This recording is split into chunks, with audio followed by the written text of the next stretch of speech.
રાજકોટથી સમાચાર સામે આવી રહ્યા છે। રાજકોટમાં સિવિલ હોસ્પિટલમાં આઉટસોર્સિંગ કર્મચારીઓ હડતાલ પર। કોન્ટ્રાક્ટર અને એચઆર મેનેજર સામે હેરાનગતિના આક્ષેપ। બોનસ માત્ર કાગળ પર, વાસ્તવમાં ન મળ્યાનો આરોપ છે। રાજકોટથી સમાચાર સિવિલ હોસ્પિટલમાં આઉટસોર્સિંગ કર્મચારીઓ હડતાલ પર। કોન્ટ્રાક્ટર અને એચઆર મેનેજર સામે હેરાનગતિના આક્ષેપ। બોનસ માત્ર કાગળ પર અને વાસ્તવમાં ન મળ્યાનો આરોપ છે।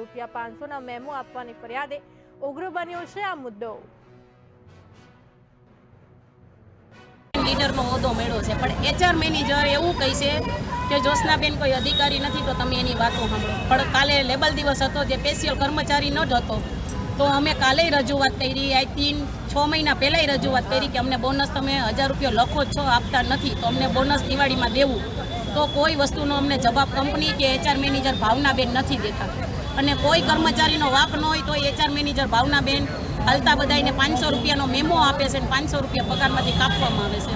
અમે 10,000માં કેટલીક વસ્તુ કાપી લેવી અમારી, તો અમારે કરવું શું? 1.5 વર્ષનું પીએફ નાખ્યું નથી, કટકે ને બટકે પીએફ કંપની નાખે છે, પણ સામેથી તો આવતું નથી, તો અમારે કઈ રીતના પીએફ લેવાનું?